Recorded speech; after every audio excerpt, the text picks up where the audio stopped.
What's up, guys? Welcome back to the channel. Today is a very exciting day. Oh yes, it is, because today is the day that I get to unbox this bad boy right here. This is the GTX 1080 Ti from NVIDIA.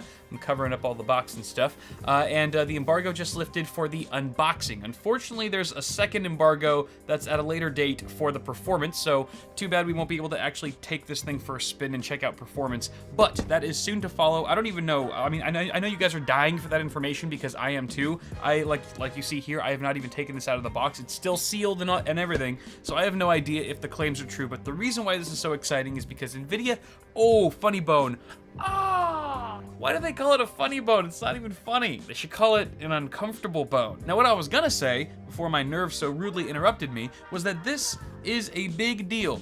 And the reason why is because it's a super fast video card. It's supposed to be 35% faster than a GTX 1080 out of the box, which means you haven't even overclocked the damn thing yet. Maybe you don't care about overclocking. Still, 35% faster than what you could achieve on a GTX 1080, as well as faster than a Titan X. Now, these are all claims made by the manufacturer. Of course, I have to pop it in the old one of these test beds. Actually, that's a 370X, so I'd have to pop it in this test bed in a week or so, or in a few days actually, and validate those claims to see if they're actually true. But the promise on the table is very compelling, especially if you've got $700 to burn and you're looking for a high-end gaming experience.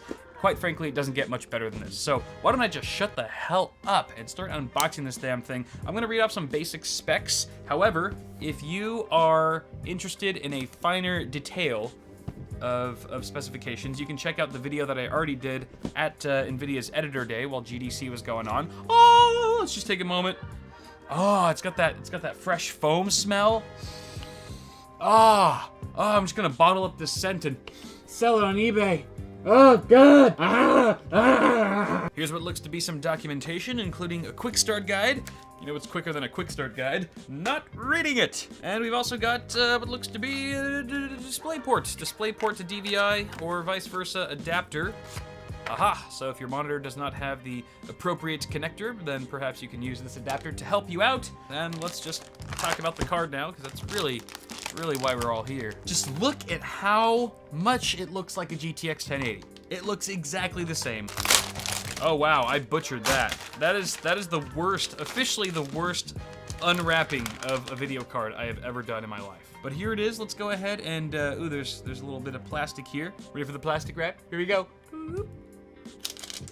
Oh, that was all right. I've definitely had better, but you can see we've still got the very familiar vapor chamber design. However, it has been improved under the hood a bit to deliver a bit more cooling surface to the GPU, which should deliver us about a reduction in 5 degrees Celsius compared to the GTX 1080 cooler, which is nice to see. Or you can maintain the same low temperature and just have a quieter acoustic profile by not having to ramp up the fan as much. Out of the box, core clock frequency is 1.6 gigahertz, and if you guys remember the live demo that NVIDIA gave during their stream, they actually took the card to over 2 gigahertz, I believe, just from GPU boost. Just having the proper power and thermal conditions in place was able to take the card over 2 gigahertz, which means they're seeing over a 400 megahertz GPU boost. That is freaking crazy. I mean, I don't know how much room is left for overclocking really, but if it's as much overclocking ceiling as something like the GTX 1080, then we could potentially be seeing 2.1 gigahertz easy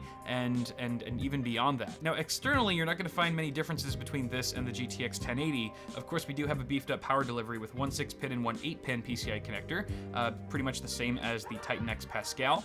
And this card is gonna be operating at a 250 watt TDP, so we're gonna be consuming more power and perhaps creating more heat with this guy than the GTX 1080, but at 35% of a performance increase out of the box, I would probably assume that'd be the case. We've also got a very nice backplate on the back, again, very similar to what we have on the 1080, although it says, of course, GTX 1080 Ti instead. Externally, the only other main change that you'll find on this card is the rear I/O. You can see that NVIDIA's actually omitted the dual-link DVI connector in favor of additional ventilation for the rear exhaust, so that way more air can actually just be blown out the back of the card. And I'm pretty sure that's one of the strategies that's been put into place to help reduce this card to 5 degrees Celsius over the GTX 1080. And I'm totally in favor of that. I think that's a good call, especially since you already do have 4 video outputs, including 3 DisplayPort 1.4s and an HDMI 2.0B. Apart from that, it's all the same familiar stuff, folks. You get 2 SLI fingers right here, up to 2-way SLI,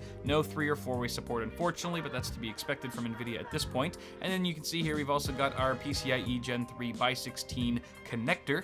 Look at them gold connectors. Look at that gold, yeah! Classic GeForce GTX branding that does light up green when powered on. Still waiting for an RGB version that isn't a DIY solution. That would be pretty sweet. And then what else do you want from me, people? This is pretty much it. You get a blower style fan.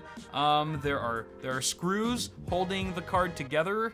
And yeah, that's pretty much all I can really say about the GTX 1080 Ti for now. Again, if you wanted a bit more detail with the specifications, you can go ahead and watch the video that I posted at Editor's Day, where I go over the details on that. But that's pretty much gonna do it for now, guys. I just wanted to get this video out there to show you that this is coming. The review, my review and my gaming benchmarks of this card are coming very soon. So stay tuned. Be sure to subscribe to the channel if you haven't already so you don't miss it. And also toss me a like on this video if you enjoyed it, because that helps me as well. And leave your feedback in the comments below on your thoughts on this new card from NVIDIA. As always, you guys, I am Kyle with Bitwit. Thank you so much for watching. Have a good day, and I will see y'all in the next video.